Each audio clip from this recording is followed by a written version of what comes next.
Nuestra tradicional mesa de análisis. Vamos a iniciar esta mañana y nos da mucho gusto recibir a la doctora Lisbeth Obeso, politóloga, y también al maestro en políticas públicas, Alejandro Cepeda. Bienvenida, bienvenido. ¿Qué tal? Buenos días. Muy buenos días. Muy bien, y mucho fríos frío. días.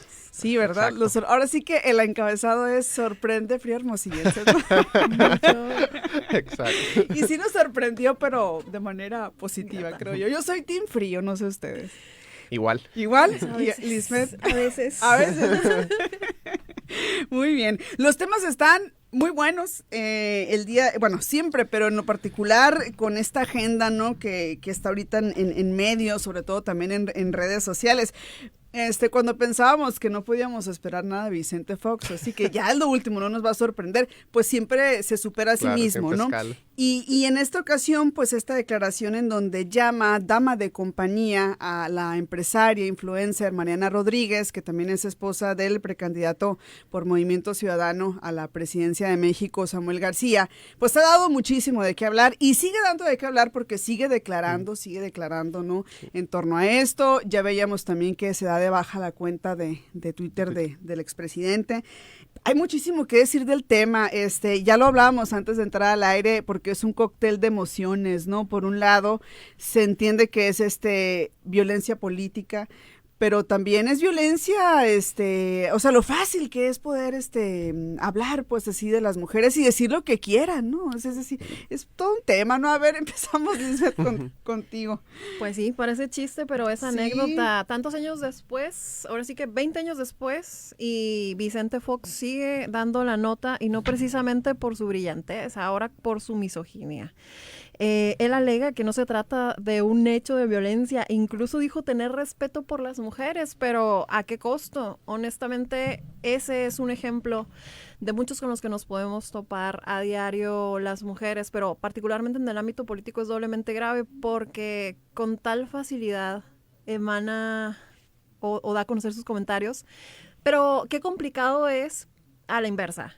Que la víctima de violencia política en razón de género pueda demostrar que ha sido víctima y hacerse acompañar de las autoridades. ¿Por qué tiene que ser tan complicado, no? El poder que un hecho tan evidente pueda tener una sanción. Para más, Twitter fue más rápido que las instituciones estatales. Uh-huh. Fíjate, a mí Bueno, ex.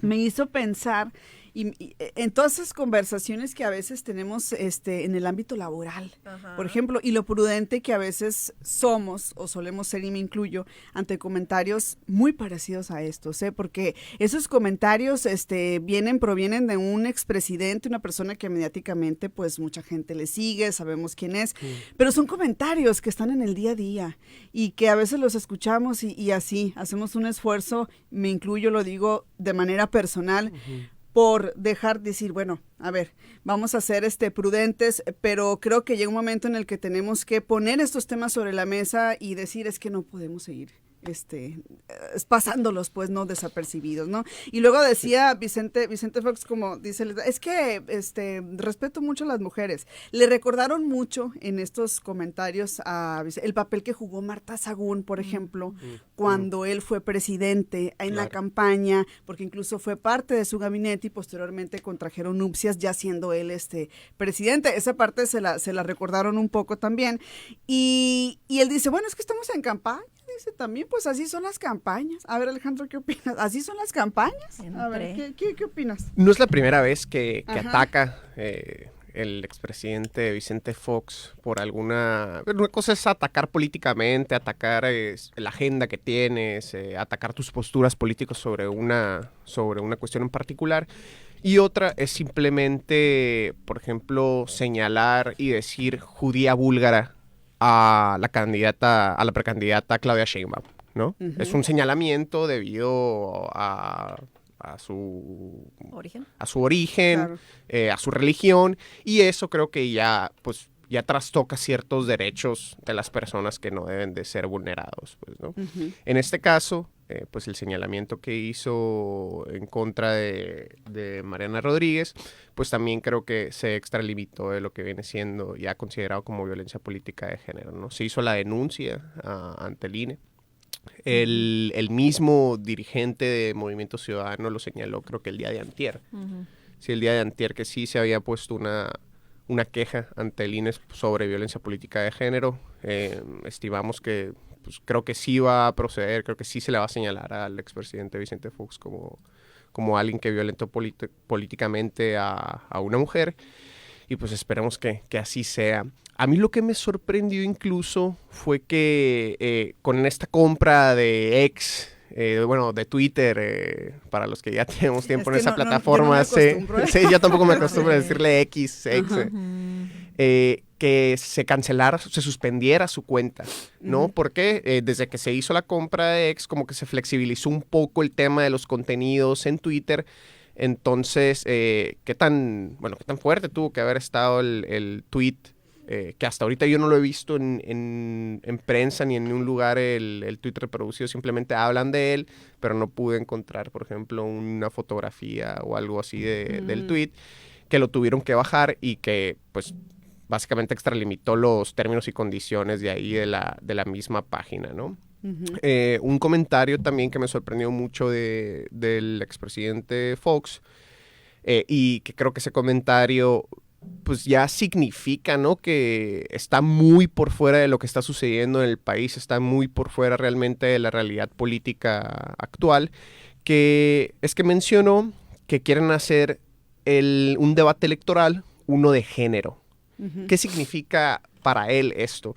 Lo que significa para él es que el género no es susceptible de la adoptación política o no debería ser debatido dentro de lo político, ¿no? Pero claro que sí. O sea, ¿desde hace cuánto tiempo estamos debatiendo que el género es un elemento indispensable dentro del debate político? Hasta, ministerios de igualdad ya se han creado en distintos países. Obviamente, las políticas de género, pues, están dentro de las más relevantes en cualquier agenda política de cualquier tipo de plataforma política alrededor del globo. Entonces esto simplemente nos hace identificar que esta persona pues ya no pertenece a la política contemporánea, ya no pertenece a la política actual. Y quiero leer lo que destacó en una entrevista con Azucena Uresti. Le decía Vicente Fox: yo simple y sencillamente estoy metido en una campaña que es la campaña más importante de la historia del país. Tengo un respeto profundo por las mujeres, pero si se mete alguien a la campaña, pues tiene que jugar el juego de la campaña, que no es tan limpio y tan diplomático como todos quisiéramos. Es una guerra, y en esa guerra no queda más que ganar. No sabe dónde está parado. Qué pena que habiendo sido presidente no comprenda que existe un Estado constitucional de derecho y que de hecho las reglas han cambiado, que desde que él asumió la presidencia hasta la fecha, las instituciones que protegen los derechos a la igualdad entre mujeres y hombres y al acceso a una vida libre de violencias por parte de la mujer, de las mujeres en México, ya tiene cabida en las instituciones, en los 3 órdenes de gobierno y en el ámbito político. Evidentemente esto no es la excepción. Si nosotros buscamos la definición de violencia política en razón de género, pues vamos a encontrar sendas publicaciones, no solamente por parte del Instituto Nacional Electoral, sino también de la Unidad de Género del Senado, en las entidades federativas. Existe también la obligación de tener unidades que preserven estos derechos que acabo de señalar, y los partidos políticos también. Quienes hayan transitado desde una militancia activa conocen que la violencia política en razón de género en contra de las mujeres, pues es un asunto que difícilmente se habla de manera abierta o directa y honesta. Tienes que emprender proyectos muy formales, darle un contenido bastante académico para que pueda transitar e ir evolucionando paso a paso para ir construyendo camino. Y aún así te vas a encontrar con obstáculos, hasta ver este tipo de ejemplos. O sea, ¿cómo es posible que un expresidente esté ninguneando todo el Estado constitucional de derecho y llamándole a una pre-campaña un estado de guerra, y en donde todo se vale? Porque no es así, de hecho, no es así. Y si a esas fuéramos, pues ya fue presidente. Evidentemente en el todo vale, él tendría en el balance de las cosas pues bastante que perder. Y hay que recordarlo como candidato allá en el 2000, que si bien fueron unas campañas muy importantes, históricas, y que en su momento pues fueron seguidas y mucha gente aplaudió incluso, y quizá veíamos diferente, y ahora pues a bastantes años después la situación ha cambiado, ¿no? Porque si una persona ahorita estuviera como candidato y dijera lo que él decía o cómo se refería a él, por ejemplo, en ese momento a Francisco Labastida, en ese entonces claro.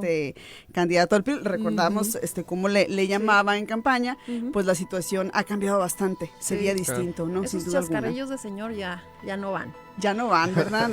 Yo creo que eso es bueno y quiere decir que hay un avance entonces, ¿no? En su momento a lo mejor se festejaba, ¿no? Eran momentos de hilaridad, pero pues ahora es diferente.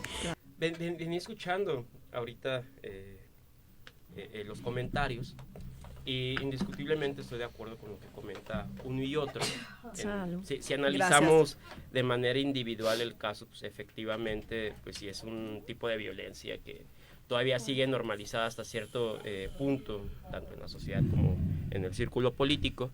Sin embargo, yo lo vería desde la parte de la estrategia de comunicación política. No dudaría que fue un planteamiento muy planteado. La verdad, yo reconozco en Vicente Fox, como en Andrés Manuel López Obrador, dos comunicadores excepcionales en sus tiempos. O sea, Vicente Fox fue el que lideró esa transición política en el 2000 y que tuvo un ejercicio de comunicación política muy importante que iba dirigido a ciertos grupos poblacionales y que precisamente, es importante decirlo, es el jefe de campaña de Xóchitl Gálvez, ¿no? Entonces considero que sí hubo un ejercicio premeditado precisamente con Xóchitl Gálvez, pues en el sentido de que a pesar de que Xóchitl ya siendo precandidata y que tuvo ciertos niveles de lucidez, su campaña no ha terminado de despegar, ¿no? Entonces sí hay un trabajo político detrás, con el riesgo de lo que se pudiera hablar de Vicente Fox, y Xóchitl Gálvez respondiéndole pues que no era las maneras de hablar de las mujeres, pues me parece un despropósito en realidad, porque hace unos días todavía... Se ha montado completamente. Yo lo veo como un montaje hasta cierto punto, porque todavía hace unos días antes alababa la victoria de Milei en Argentina, que Milei propiamente se ha decantado por hacer posicionamientos contra la política de igualdad de género así muy, muy claros. Entonces primero alabas a alguien que hable en contra y luego le dices a tu jefe político que no está bien hablar así de las mujeres. Pues yo creo que fue propaganda política por parte de ellos.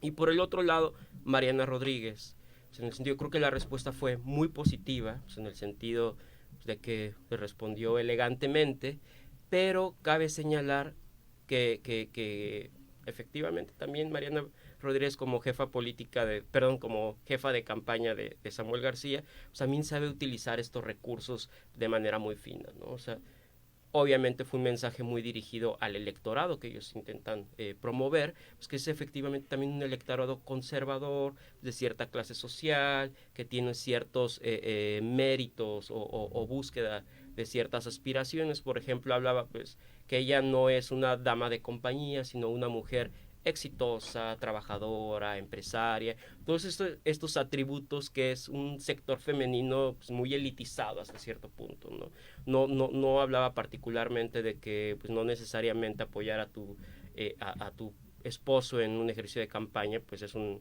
derecho que tú tienes como persona, no más allá de si eres mujer u hombre, sino que iba también muy dirigido a ciertos atributos de llegar a impactar en la ciudadanía que ellos manejan como parte de su posible electorado, ¿no? O sea, sabemos también que la campaña de Samuel García está muy dirigida a un electorado muy específico, ¿no? O sea, a él destacar como Samuel, él no, a diferencia de dos mujeres, él es el hombre que va a reencarnar la política nacional con base en un atributo de joven, política, aparte, ¿no? el tema de la juventud. Entonces, también. yo diría que más allá de si estuvo mal o estuvo bien, que yo me sumo en ese sentido, a que no estamos ya como para estar aceptando socialmente ese tipo de mensajes políticos por parte de los líderes de opinión o de los líderes políticos. Sí digo que son mensajes muy focalizados, muy pensados en los electorados, o sea, tanto Andrés Manuel como Samuel como Vicente Fox conocen muy bien ciertos estratos sociales, donde todavía, como comentábamos hace un momento fuera del aire, pues todavía se sigue circulando ese tipo de mensajes socialmente, ¿no? Entonces, a veces también pensamos desde la burbuja de los círculos progresistas, de los círculos de los medios de comunicación o políticos, pues que el imaginario colectivo piensa de la misma manera que pensamos nosotros, ¿no? O que tiene el mismo sistema de valores que tenemos nosotros. Sin embargo, no, o sea, yo reconozco en México un país muy conservador, todavía muy enraizado en los valores familiares, todavía muy enraizado en la división sexual del trabajo entre el hombre y la mujer.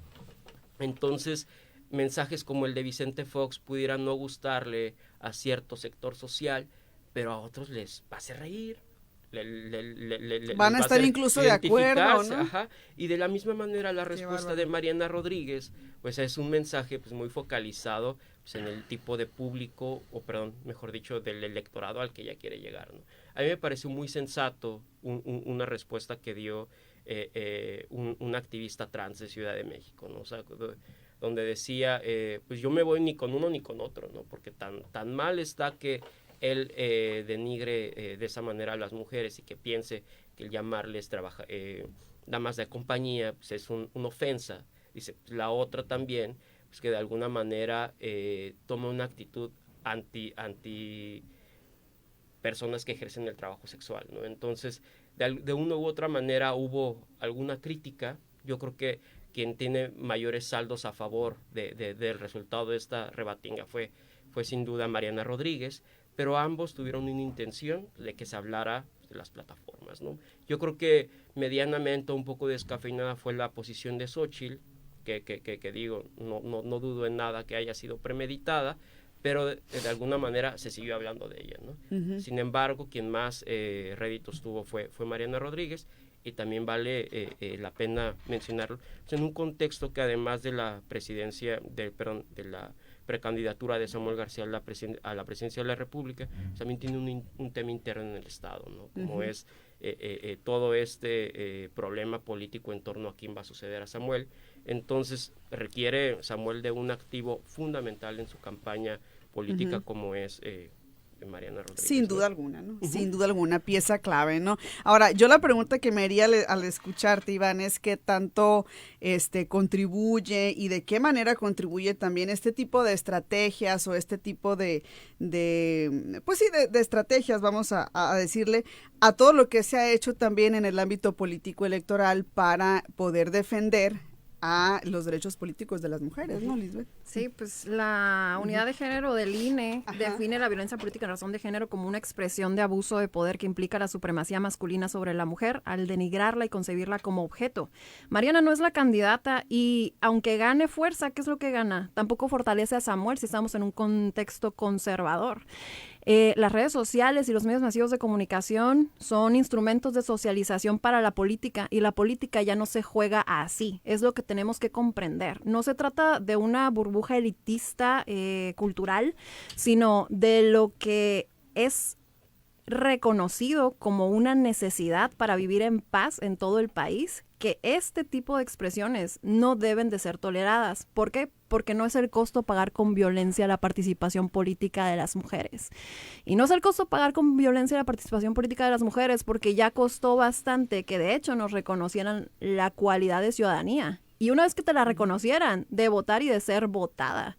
Y ahora, volvemos a lo mismo. Ella no es la candidata y aún así es blanco de violencia política de género en contra de las mujeres, para que dimensionemos también ¿qué le espera? hasta dónde llega. Así es, todavía no recuerdo si fue la semana pasada o antepasada, habíamos señalado que no habían existido manifestaciones fuertes de violencia política en razón de género en el marco de primero las aspiraciones, ahora las precampañas. Comenzamos a percibirlas. Esperemos que no haya una escalada y que después no estemos hablando de violencia política en razón de género más fuerte. Recordemos también pues, que hay toda una medición que va desde esa violencia simbólica hasta la que se manifiesta en lo físico, que puede también expresarse en un feminicidio. Y ojalá no en el territorio, no volvamos a tener experiencias de este tipo que en elecciones pasadas sí se ha presentado. Ok, y eso es importante ponerlo sobre la mesa. Sin duda alguna, un tema que no debe de verse a la ligera, pues no se debe de ver con ligereza, si es algo que nos debe de poner a pensar, a reflexionar y que entre sí en debate, ¿no? Como lo estamos haciendo esta mañana, como lo estamos conversando, ¿no? En esta mañana. Bueno, también hay otros temas que vamos a aprovechar también la coyuntura para tocarlos y sin duda alguna es el hecho de si Manlio Fabio Beltrones, ex gobernador de Sonora, competirá de nuevo o no por un escaño para el Senado de la República. ¡Qué sensación! A ver, ¿qué podemos decir, opinar sobre esto? Creo que inmediatamente volvemos, o por lo menos a mí, lo primero que se me viene a la mente cuando escucho, ¿otra vez? Fue lo primero que me decía, ¿otra vez? ¿Es en serio? ¿Otra vez? Y este tema de estos rostros nuevos, esta cara nueva, esto de darle la vuelta y entonces hacer que resurjan nuevos rostros, nuevas caras en la política. Otra vez, entonces, ¿será bueno, no será bueno? Bueno, a ver, empezamos, Alejandro, cuéntanos. Yo tengo dos opiniones, una positiva y una negativa. Empiezo con la positiva. Es básicamente solamente para ver qué pasa. Yo estoy un poco contento, digamos, en el sentido de que regrese un perfil político muy hábil, porque podemos decir todo lo que queramos de Beltrones, pero tiene que reconocerse que es un político hábil. Entonces creo que añadir a la fórmula del PRI, el PAN y PRD, a un personaje con mucha experiencia y relevancia política, relevancia en su tiempo política como Beltrones, pues le va a dar un sazón extra, ¿no? a la campaña. La verdad que a mí me encantaría poder ver un debate en donde participara Beltrones. Ese es mi fanatismo político, nomás queriendo ver qué es lo que sucede con una persona de ese tipo en una campaña, ¿no? Que yo creo que todos los sonorenses lo veíamos ya como un desaparecido. Los últimos 6 años, pues, estuvo completamente en silencio, guardado, sí. Tomó esa decisión, vuelve de repente.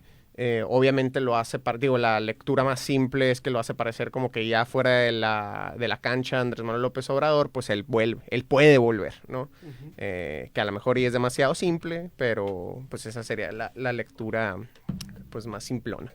Y por otro lado, pues como bien dices tú, Niria, el tener una persona que estuvo toda la vida políticamente activa, que ya se había retirado, que ya no tenía vigencia, pues simplemente refleja la incapacidad de la alianza, pues de no poder, digamos, generar sus propios perfiles frescos que puedan ser competitivos electoralmente, ¿no? Y dar la vuelta, ¿no? Sí, también, dar la vuelta. Y hacer que veamos distintos a estos partidos. Y sobre todo con un personaje como él realmente, ¿no? Creo que si alguien conoce, pues todos el acercamiento que él tiene hacia la política y el control político y económico que tuvo en el Estado y que todavía actualmente sigue teniendo, pues somos los sonorenses, ¿no? Creo que pues estuvimos mucho tiempo, digamos, bajo el yugo del poder de Beltrones. Y otra cosa que me parece muy interesante, que tengamos un precandidato al Senado que tiene una causa penal abierta en Andorra por lavado de dinero de 10.6 millones de, no recuerdo si de dólares o euros, que en el 2009 nuestra actual senadora depositó en una cuenta en Andorra que, dígase, para especificar, tenía 26 años con una cuenta de 10.6 millones de euros en Andorra, un país que protege el secreto bancario, que posteriormente dejó de hacerlo. Entonces todas las cuentas se visibilizaron y se habían dado cuenta que, pues, una joven, digamos, de 26 años había depositado 10.6 millones de euros. Así es. Sí, entonces quedan muchas dudas ahí de dónde sacó el dinero, por qué tenía tanto dinero una persona que tal vez iba empezando su vida laboral. Y pues a mí en lo particular también se me hace un poco imprudente por parte de la alianza, pues llevar a alguien al Senado que tiene una causa penal abierta en otro país. Ok, y sí lo que sí hay que reconocer es que Beltrones tiene una biografía exquisita en cuanto a que le podemos desmenuzar y sacar muchísimo. Y algo importante que dices, Alejandro, es el control, la palabra control que ha existido y que existe, porque hay que reconocer algo, o sea, que hay sectores en Sonora que se le arrodillan a Beltrones hasta la fecha, ¿no? Entonces, bueno, a ver, Lisbeth, ¿qué opinas? Opino que llama mucho la atención que el PRI en su momento tuvo una escuela de cuadros para formar generaciones de las y los jóvenes que militaban en ese partido y tenían una muy, muy buena formación. Desafortunadamente, la promesa que venía que al egresar de la escuela de cuadros obtendrían los espacios para contender por puestos de representación popular, difícilmente llegaban. Y cuando llegaba esa oportunidad, era porque ya no eran competitivos en las elecciones abanderados por el PRI. Entonces, que ahora este partido esté reduciendo, reutilizando y reciclando personajes de su propia militancia y del pasado, pues nos habla de que todavía se maneja a través de élites, unas élites con, sin o a pesar de formación, pero sí con bastantes conexiones que piensan que pueden hacerle contrapeso a una transformación local aquí en Sonora. Ok, está interesante. A ver, Iván, cuéntanos. Bien, considero que Beltrones como tal no ha desaparecido del escenario político, ¿no? O sea, cuando yo estaba en Ciudad de México y sonaba mucho su apellido, todavía gobernando el PRI, pues se aludía a Beltrones como el jefe del feudo Sonora, ¿no? O sea, en el sentido de, pues es el jefe político del Estado, ¿no? La figura más importante, llegue gobernador, gobernadora, es Beltrones con el que se habla, ¿no? Candidato que quiere llegar, sea del PRI o del PAN, tienen que hablar con Beltrones, ¿no? Y así inclusive llegó Claudia Pavlovich, ¿no? Que ya después se separaron. Que siempre lo reconoció de un inicio abiertamente, ¿no? Sí, o sea, así llegó Claudia. Luego ya hubo unas diferencias internas, separaron los grupos, pero Beltrones seguía ahí, ¿no? Tan es así que ahora quien es senadora es su hija, ¿no? Y más allá, que aprovecho para decirlo, más allá de la cuestión de la figura personal, de los derechos políticos electorales en lo individual de hombres o mujeres, pues a final de cuentas también la política se trabaja en grupos, ¿no? Y hay un grupo político pues que ya no tiene la misma relevancia que en algún momento la tuvo y que es la que lidera Manlio Fabio, ¿no? O sea, como les decía, su hija ahorita es senadora, es una cuota de poder que él tiene, ¿no? En el Estado y en el país, y que viene también de una problemática política que hubo al interior del PRI cuando Alejandro Moreno llegó a la presidencia. Ahí también Beltrones no apoyó decididamente a Alejandro, sino apoyó a Ivonne Ortega cuando ella buscaba ser la presidenta del partido. Hubo una crisis interna, Manlio Fabio se sale del apoyo, desconoce a Alejandro Moreno Cárdenas como presidente, y es donde se aísla políticamente, ¿no? Que yo diría que aislado estuvo también durante el gobierno de Peña, porque no fue una figura relevante dentro del círculo rojo. Oye, aislados viéndolos caer.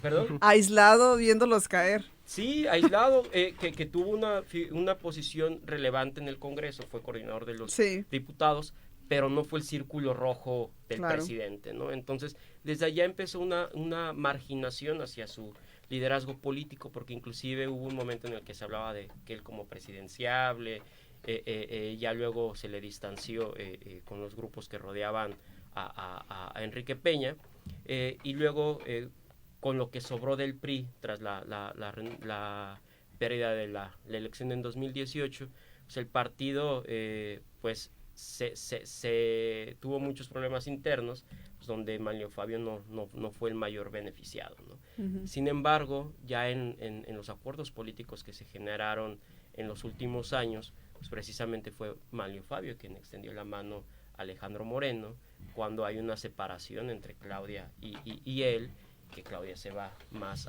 hacia otras funciones y Manlio Fabio se queda nuevamente con el liderazgo del partido en el estado, ¿no? Entonces lo veo como candidato natural, o bien con la oportunidad de él poder decidir quién va a ser, ¿no? Sea él, que él dijo, el Congreso es fundamental ahorita para la lucha por la toma de decisiones, porque pues, evidentemente saben que no hay mucha oportunidad de pues, que pueda ganar la presidencia la oposición, entonces miran en el Congreso la oportunidad para poder revalidar su liderazgo político, y pudiera ser él, que yo honestamente sí lo veo muy posible que vaya a ser, puede volver a ser Silvana o alguien afín a su grupo político, ¿no? Ujú, que en ausencia de cuadros, pues perfiles distintos, nuevos, más fuertes y demás, ¿no? Sí, y ahí tiene mucha razón Lisbeth cuando dice, pues, la escuela de cuadros del PRI es una de las escuelas políticas con mayor institucionalidad que existe entre los partidos políticos. Y esa es la palabra que los define, institucionalidad. Sí, Ujú. sin embargo... Y caminan fantasmas ahorita por la escuela de cuadros del PRI, ¿no? Creo que las juventudes están yendo hacia otros lugares.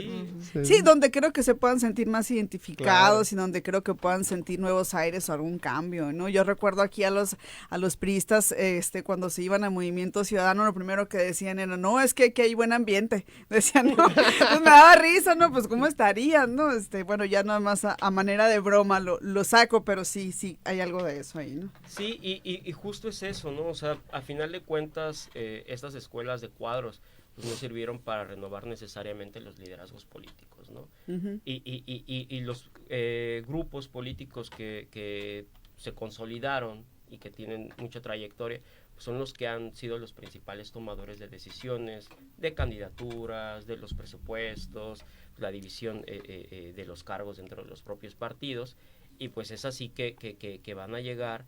Pues se trata de salvarse políticamente, Sí. si bien los otros grupos o la nueva clase política pues no te está ofreciendo un espacio, ¿no? Entonces, Así es. pienso que es la oportunidad de salvarse políticamente él. También Ujú. el tema del fuero para todos es fundamental, sobre todo cuando tienes, como bien lo que dijo hace rato Alejandro, pues casos judiciales que te puedan levantar en cualquier momento. Claro. Pues el fuero se vuelve pues, una figura pues muy jugosa, ¿no? Entonces, Así es, ¿no?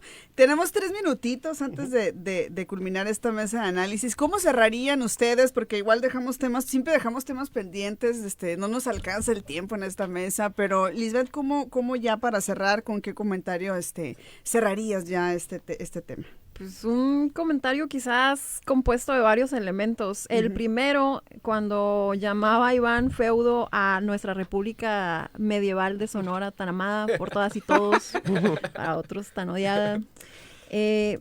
Estamos en la encrucijada de medirla como ya una entidad federativa que se instaló en la modernidad o no. Esta va a ser la prueba de fuego. Si un personaje que instaló en medio de la modernidad un feudo logra volverse a posicionar con la fuerza que tenía antes de esta transición, pues va a decir bastante, por un lado. Y por otro lado, que a la par de la escuela de cuadros, que ahorita ya casi no tiene cuadros desde el PRI, en Morena se cuenta con el Instituto Nacional de Formación Política, que muy seguramente solo está esperando que egrese el suficiente número de cuadros para comenzar a evidenciar quién tiene el mando en materia de formación de ciudadanía, que llega y hace las cosas distinto desde los puestos de elección popular y desde la burocracia. Como politóloga tengo bastantes expectativas al respecto, porque inclusive pues el finado filósofo Dussel, que recientemente pues falleció, pues pertenecía a este Instituto Nacional de Formación Política, y habría que observar si todo este esquema filosófico y político también viene aparejado de instrumentos de políticas públicas y de administración pública, que entiendo que sería como más un lenguaje neoliberal, pero a final de cuentas constituyen parte de los instrumentos para que los estados modernos, ya sean gobernados por izquierdas o derechas, tengan éxito en sus postulados. Con eso se... Ok, Alejandro, un minutito. Bueno, yo creo que va a ser obviamente interesante ver a Beltrones de nuevo en la competencia, ver cómo se adapta a la nueva política, digamos. Ya estábamos platicando ahorita que el expresidente Fox pues definitivamente no se adaptó a la nueva política, está viviendo en otros tiempos y está argumentando como en otros tiempos. Y por otro lado, a mí me salió una duda muy, muy, muy interesante. Bueno, para mí no. ¿Cómo se habrá negociado que en Sonora liderara el PRI? Porque definitivamente en las mesas de negociaciones, Alejandro Moreno, pues si dijeron que se ve en primer lugar en la fórmula del PRI en Sonora, definitivamente sabía quiénes eran los que podían aspirar a esas posiciones. O sea que ya hay ahí una reconciliación, ya hay ahí, digamos, una alianza entre Alito y Beltrones, o si siguen peleados, si simplemente es una concesión política. Entonces yo creo que me quedaría con esa duda de cómo se habrá negociado que fueran en primer lugar el PRI aquí en Sonora. Iván, rapidísimo, antes de irnos. Sí, finalmente, y un poco retomando lo que dice Alejandro, o sea, sí hay una reconciliación, ¿no? O sea, recuerdo que entre los PRI estatales que reconocieron la victoria de Alejandro Moreno cuando lo intentaban sacar, uno de los primeros fue Sonora, ¿no? Ya que Claudia Pavlovich ya no era la líder política del partido, sino volvió a ser Beltrones. Entonces sí es un tipo de acuerdo político, ¿no? O sea, Sonora fue uno de los estados que principalmente pidió el PRI dentro de las primeras fórmulas al Senado, y que además el PRI fue muy, muy ganador en la negociación interna que tuvo con el PAN, y el PRD se va a llevar 14 primeras fórmulas de todo el país, o sea, casi la mitad, siendo la segunda fuerza política entre esos tres.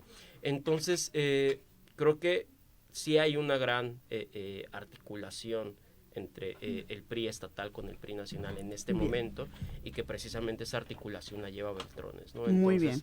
Si no es candidato, al menos es el jefe político del partido actualmente otra vez. Muy bien, pues muchísimas gracias, no nos alcanza el tiempo nunca. Gracias, el próximo viernes por acá les esperamos.